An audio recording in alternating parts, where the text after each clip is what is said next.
Kantara movie. इस movie के बारे में, इस शब्द के बारे में कहीं ना कहीं आप लोगों ने डेफिनेटली सुन लिया होगा। चाहे आप लोग मूवीज के बारे में ज्यादा अपडेट रखते हो चाहे नहीं रखते हो, लेकिन इस मूवी के बारे में आपने डेफिनेटली सुना होगा। और हाल फिलहाल ये थिएटर्स में लगी भी हुई है। 30 सितंबर को रिलीज हुई ये मूवी पहली बार कन्नड़ लैंग्वेज में रिलीज हुई थी, लेकिन उसके ठीक 14 दिन बाद, मतलब कि 2 हफ्ते बाद में इसको रिलीज किया गया हिंदी और बाकी लैंग्वेजेस में। मतलब कि अभी ये पैन इंडिया मूवीज की कैटेगरी में आती है। आज की वीडियो में सिर्फ हम कांतारा मूवी का रिव्यू नहीं चेक करेंगे, कांतारा मूवी के बारे में, उसके सारे अमेजिंग फैक्ट्स, उसके पॉलिटिकल एस्पेक्ट, वो कहानी किस रियलिटी पे बेस्ड है, कंट्रोवर्सीज और क्या क्या बहुत सारी चीजें या रिकॉर्ड्स जो मेंटेन करे इस मूवी ने, उसके बारे में A to Z डिटेल हम इस वीडियो के बारे में बात करने वाले। वीडियो भी बहुत ज्यादा लंबी नहीं होने वाली है, बस फैक्ट टू फैक्ट बातें होगी और यकीन मानो कि एक एक सेकंड इस वीडियो का है वो बिल्कुल भरा हुआ है अमेजिंग इंफॉर्मेशन से। टर्न के टिप्पणी के चैनल पे मैं हूं निखिल कुमार और आज हम करने वाले हैं फुल एनालिसिस कांतारा मूवी का। चलो शुरू करते हैं इसका क्विक रिव्यू। तो इस मूवी के डायरेक्टर, राइटर और मेन लीड में जो एक्टर है वो तीनों एक ही इंसान है, मतलब कि ऋषभ शेट्टी। अब ऋषभ शेट्टी इन तीनों चीजों को लिख रहा, तो डेफिनेटली जिस इंसान ने उसको लिखा हो, जिस इंसान ने उसे डायरेक्ट किया हो, तो उसके माइंड में बिल्कुल क्लियर विजन था कि उसे कैसा प्रोडक्ट निकालना है। और यकीन मानो इन तीनों चीजों के अंदर उन्होंने एक अच्छा खासा बेंचमार्क सेटअप किया इस मूवी के अंदर। रोंगटे खड़े कर देने वाले सीन से ये मूवी भरी हुई है। और मेरे पास ना इस मूवी का रिव्यू करने के लिए उस टाइम से कमेंट आ रहे थे जब ये मूवी कन्नड़ा लैंग्वेज में रिलीज हुई थी और हिंदी लैंग्वेज में आई भी नहीं थी। तो हमने वेट किया कि यार हिंदी में आएगी तब इसको देखेंगे और तभी इसकी पूरी स्टोरी को समझ के ही कोई रिव्यू डालेंगे। पर अफसोस जब रिव्यू डाल नहीं पाए क्योंकि कुछ पर्सनल रीजंस हो गए थे। लेकिन अब हम फुल एनालिसिस के साथ, मतलब कि छुट्टी ली हमने, लेकिन भाई साहब कुछ धमाकेदार दे रहे हैं अब आपको। यदि इसकी स्टोरी का कुछ आइडिया लिया जाए तो देखो इसकी स्टोरी कुछ ऐसे है कि जंगल में रहने वाले कुछ ट्राइब्स हैं जो इनका एक लोक देवता है जिसकी वो पूजा करते हैं और उसी टाइम में एक राजा है। अब राजा जो है उसको मानसिक तौर से शांति नहीं मिल रही है और वो शांति की तलाश में बहुत जगह जाता है, लेकिन उसको शांति मिलती है उस जंगल में रहने वाले लोग या उस ट्राइब में जो लोग रहते हैं उनके लोक देवता के एक पत्थर रूप में वो जो मूर्त होती है उसके पास जाके। अब वो ये चाहता है कि वो उस मूर्त को अपने पास ले जाए। उसके बदले में वो जो देव है वो किसी एक इंसान में आके उसे डिमांड करता है कि भाई आप एक काम करिए, मैं आपके साथ जाने के लिए तैयार हूं, लेकिन आपको उसके बदले में इन लोगों को जंगल की जमीन देनी होगी ताकि वो रह सके। पुश्त दर पुश्त ये चीज चली आती है। अब हमारा देश आजाद होने के बाद का जो टाइम है उसमें ऐसा होता है कि कोई पुलिस ऑफिसर आता है और वो बोलता है कि अब ये जमीन सरकारी है और इसी चीज के ऊपर बहस चलती रहती है। इसके बीच में बहुत सारे पॉलिटिकल एस्पेक्ट्स दिखाए गए हैं, बहुत सारी चीजें दिखाई गई हैं कि कैसे उस राजा के जो वंशज है टाइम में क्या मेंटेलिटी है, वो क्या चाहते हैं। इसी तरीके से पूरी पूरी कहानी है वो जुड़ी हुई है। स्टोरी बहुत ही गजब की है। KGF वाली वाइब और पुष्पा वाला जोश मुझे देखते वक्त इस मूवी में फील हो रहा था। जो इसका BGM है वो भी शानदार है। एक दो VFX है जिसके अंदर जंगली सुअर को दिखाया गया है पर उसे नाइट में दिखाया गया है, तो बहुत हद तक वो जो VFX है वो असली VFX हमें नहीं लगता। ऐसा लगता है कि हाँ कुछ VFX है, लेकिन उससे इतना ज्यादा खास फर्क पड़ता नहीं क्योंकि नाइट का विजन होता है तो उस चीज को कवर कर लिया गया है। हॉरर नहीं है, लेकिन भाई साहब वो जो लोक देवता जब किसी इंसान के अंदर आता है, जो वो आवाज निकालता है,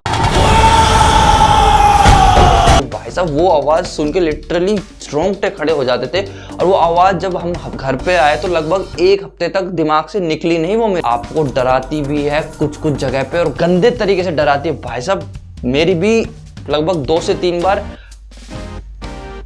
समझ जाओ। ओवरऑल बोला जाए शॉर्ट में तो मस्ट वॉच मूवी है मेरे हिसाब से और आपको देखनी चाहिए। अब बताते हैं उस चीज के बारे में जो है इसकी रियलिटी। आखिर किस रियलिटी से इस चीज को उठाया गया है। दक्षिण कन्नड़ा और उडुपी डिस्ट्रिक्ट के पास एक जंगल और जंगल के पास एक ट्राइब रहता है और उस एरिया को बोलते हैं तुलुनाडु।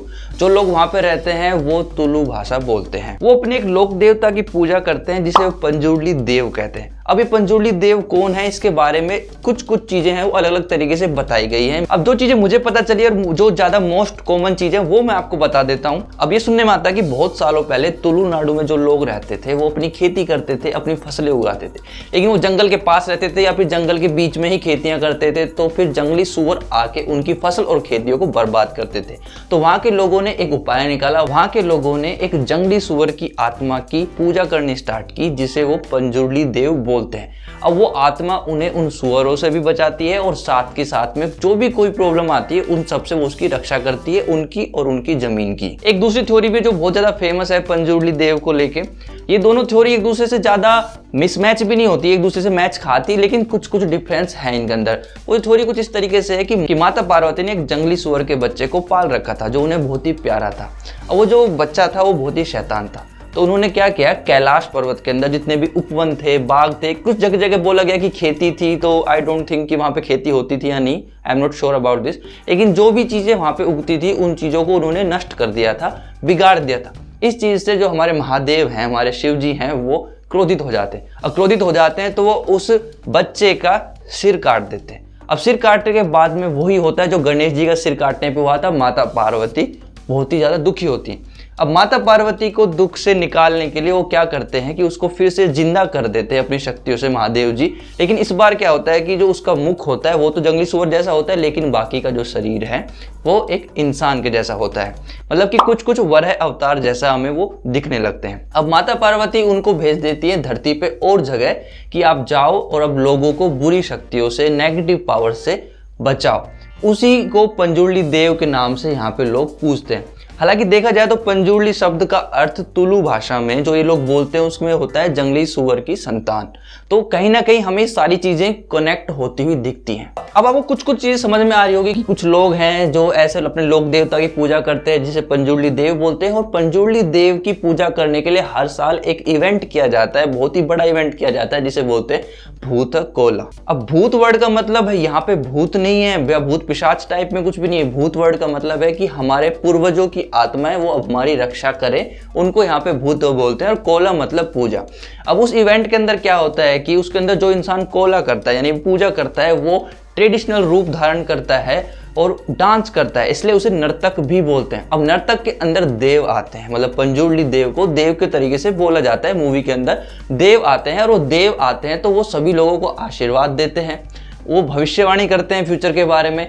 कुछ लोग अपनी प्रार्थनाएं लेके जाते हैं, कुछ लोग अपनी इच्छाएं लेके जाते हैं, कुछ लोग अपने सवाल लेके जाते हैं और वो सभी का निवारण करते हैं। बस यही जो चीजें हैं, इसी थीम, इसी कल्चर को लेके ये पूरी की पूरी मूवी बनी हुई है। और आप यकीन मानो जो वहां के लोकल रीजनल लोग हैं, जब उन्होंने इस मूवी को देखा तो उन्होंने देखा कि इस मूवी की जो असलियत है, जड़ें हैं, जो गहराई है, वो कितने अच्छे तरीके से इस कल्चर को दिखा रही। अब इस मूवी के बॉक्स ऑफिस कलेक्शन पे यदि हम थोड़ी सी नजर डालते हैं तो देखो इस मूवी का जो बजट है वो लगभग 16 करोड़ है। 16 करोड़ के अंदर ही पूरी मूवी बन गई थी। हालांकि इसके पहले 2 हफ्ते इसने सिर्फ कन्नड़ा लैंग्वेज में कमाई करी क्योंकि वहीं उसी एक भाषा में रिलीज हुई थी। अब उन 2 हफ्तों के अंदर ही लगभग 68 करोड़ की कमाई कर चुकी थी सिर्फ एक भाषा के अंदर। तो ये वहीं पे ही लगभग ब्लॉकबस्टर हो चुकी थी। उसके बाद में स्पेशल डिमांड से जल्द इसको हिंदी में भी रिलीज किया गया, जहां से यदि हम अब तक का कलेक्शन इसका देखें तो लगभग 180 करोड़ के आसपास का ये अब तक कलेक्शन कर चुकी है, जिसमें से 160 करोड़ का कलेक्शन सिर्फ इंडिया से है और 20 करोड़ का इंडिया से बाहर का है।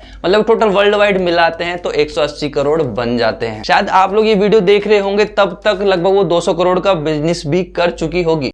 IMDb के अकॉर्डिंग इंडिया की अब तक की सबसे हाईएस्ट रेटेड मूवी है, मतलब कि 9.3 की रेटिंग के साथ ये मूवी आज के टाइम पे रिकॉर्ड बना के बैठी हुई है IMDb के ऊपर। कुछ दिनों पहले IMDb ने टॉप 250 मूवीज की लिस्ट जाहिर की थी, जिसके अंदर कांतारा मूवी को अब तक की सबसे हाईएस्ट रेटेड मूवीज के अंदर उसने बताया था।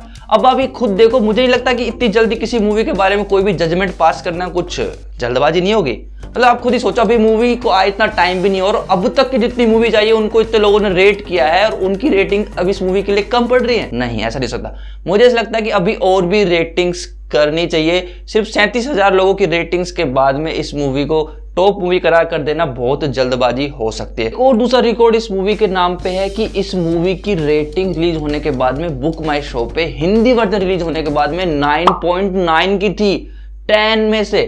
तो आप देख सकते हो ये अब तक किसी मूवी के साथ ये सब नहीं हुआ। हालांकि अभी आज के टाइम पे आप चेक करोगे तो इसकी रेटिंग लगभग 9.4 के आसपास होगी और वहां पे भी लगभग 38,000 लोगों ने इसकी रेटिंग्स की हुई है। लेकिन मैंने खुद ये चीज देखी थी कि इसकी एक टाइम पे 9.9 की रेटिंग थी। इतनी ज्यादा पॉपुलर थी क्या ये मूवी उस टाइम पे?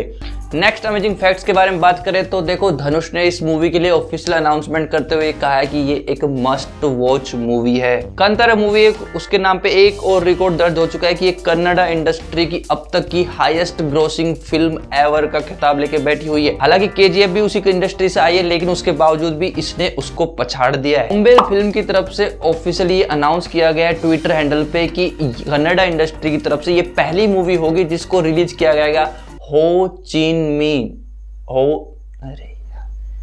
मतलब वियतनाम के आसपास की कोई सिटी है, वियतनाम के अंदर ये सिटी है जिसमें रिलीज होगी, और कन्नड़ा इंडस्ट्री के लिए एक अचीवमेंट से कम नहीं है। इस मूवी के अंदर जितने भी जंगल के सीन हैं उनको वीएफएक्स के थ्रू नहीं दिखाया गया, बल्कि रियल जगह शूट किया गया है जिसका नाम है केराड़ी नाम से कोई जगह है जहाँ पे ये शूट हुई है एक्चुअल में। देखो, जब रिसर्च कर रहे थे बहुत सारी चीजें मुझे पता चली कि ऋषभ शेट्टी ने पूरे क्रू के जूते इस फिल्म को बनाते वक्त निकलवा दिए थे। यहाँ तक कि खुद ने नॉनवेज छोड़ दिया था जब तक कि इसका पूरा शूट चल रहा था, क्योंकि ये एक लोक देवता से जुड़ी कहानी है। तो मुझे लगा कि ये इसमें थोड़ी बहुत सच्चाई हो सकती है, लेकिन जब मैंने पर्सनल लेवल पे तफ्तीश की, मैंने कुछ बीटीएस देखे, तो मुझे ऐसा कुछ भी नहीं लगा। हो सकता है कि जिन सीन्स के अंदर पूजा या कोला वाले सीन थे तो उनमें उन्होंने ऐसा कुछ किया हो, लेकिन पूरी मूवी को इस तरीके से शूट करने वाली बात तो जच नहीं रही।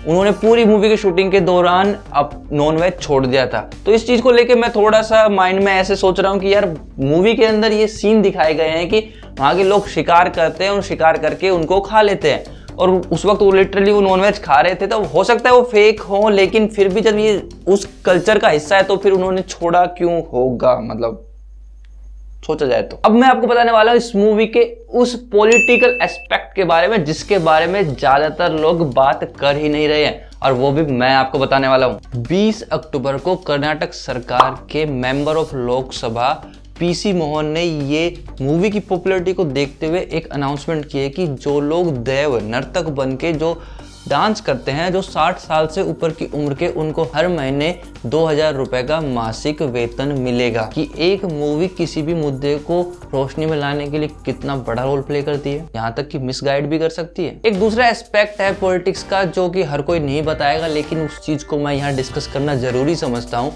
देखो, काफी हद तक काफी लोग हैं जो वोट बैंक के लिए इस तरीके से डिवाइड एंड रूल वाला रोल प्ले करते हैं अपनी इस पॉलिटिक्स में, इंडियन पॉलिटिक्स में, कि वो लोग कोशिश करते हैं कि ट्राइबल जो लोग हैं, जो ट्राइब्स हैं, उनको ये कह के बताया जाए कि हिंदुओं ने आपके साथ बहुत सारा अत्याचार किया है, आप हिंदू धर्म के हो ही नहीं, आपको वो मानते ही नहीं, उनको अक्सर हिंदू धर्म से अलग गिना जाता है। लेकिन इस मूवी को देखने के बाद में ये पता चलता है कि हिंदू धर्म सिर्फ एक अच्छे समुदाय या अच्छी जातियों का नहीं है, वो ट्राइब्स में रहने वाले लोगों का भी उतना ही है। उनका भी इस कल्चर से कितना गहरा रिलेशनशिप है वो इस मूवी के अंदर साफ साफ दिखता है। तो ऐसे लोगों के ऊपर एक बहुत ही करारा जवाब है। चलो अब बात करते हैं उस चीज के बारे में जो आपने शायद ही सुनी होगी, लेकिन वो है, हाँ, और वो है कंट्रोवर्सीज। हाँ भाई साहब, हो सकता है आप लोगों को ये बात बार बार बताई जा रही हो कि इस मूवी को बहुत प्यार मिल रहा है, बहुत प्यार मिल रहा है, लेकिन एक जगह आके इसे भी एक कंट्रोवर्सी का सामना करना पड़ रहा है। हालांकि ये कंट्रोवर्सी अभी साउथ इंडिया में अभी तक वहीं पर है, नॉर्थ साइड में अभी नहीं आई है, लेकिन कुछ टाइम बाद शायद ये आ सकती है। कंट्रोवर्सी कुछ ऐसी है कि ऋषभ शेट्टी के एक इंटरव्यू में ऋषभ शेट्टी ने ये बताया था कि जिस कल्चर के ऊपर उन्होंने ये मूवी बनाई है वो कल्चर हिंदुइज्म का ही एक पार्ट है, और ये हिंदू धर्म से बहुत गहरे रिश्ते के साथ जुड़ा हुआ है। लेकिन इनके इन दावे का खंडन करते हुए चेतन अहिंसा नाम से एक शख्स हैं जिन्होंने ये ट्वीट करा है और ये कहा है कि देखो, ऋषभ शेट्टी की ये मूवी अच्छी है, लेकिन ऋषभ शेट्टी इस मूवी को, इस कंसेप्ट को, इस कल्चर को हिंदुइज्म से जोड़ के गलती कर रहे हैं। ये एक गलत तथ्य है। उनका मानना ये है कि वैदिक ब्राह्मणिक हिंदुइज्म से भी काफी पुराना कल्चर है, जिस कल्चर को इस मूवी के अंदर दिखाया गया और ये उससे बहुत अलग है। हालांकि बहुत सारे लोगों ने उन्हीं की पोस्ट पे कमेंट करके ये कमेंट किया है कि नहीं, इस कल्चर में, इस कहानी में इन लोगों का बहुत गहरा संबंध है माता पार्वती और शिव जी से, तो आप ऐसी बातें कैसे बोल सकते हो। वहीं पे कुछ लोग ऐसे जो कह रहे कि हाँ ये बात सच है। इस तरह के दो लोग, दो मेंटलिटी यहाँ पे टकरा रही है और इस कंट्रोवर्सी को अब धीरे धीरे हवा लग रही है। वैसे देखा जाए तो ये कंट्रोवर्सी किस तरफ रुझान लेगी इसका मुझे आइडिया नहीं है, लेकिन ये कंट्रोवर्सी लोगों को रोशनी में लाएगी। एन की टिप्पणी में कांतारा मूवी के लिए फुल एनालिसिस बस इतना ही। आई होप आपको ऐसी ऐसी बातें पता चली होगी जो आपको बहुत इंटरेस्टिंग लगी होंगी। आपके ये कुछ मिनट जो मैंने लिए हैं वो जरूर आपको कुछ वैल्यू प्रोवाइड करते होंगे। यदि ऐसा है तो हमारे चैनल को सब्सक्राइब करो, हमसे जुड़ के रहो। आपको हमारी बातें अच्छी लगी तो हमसे बातचीत करो, कमेंट्स में बातचीत करो, इंस्टाग्राम पे मिल जाऊंगा। मिलते हैं अगली वीडियो में।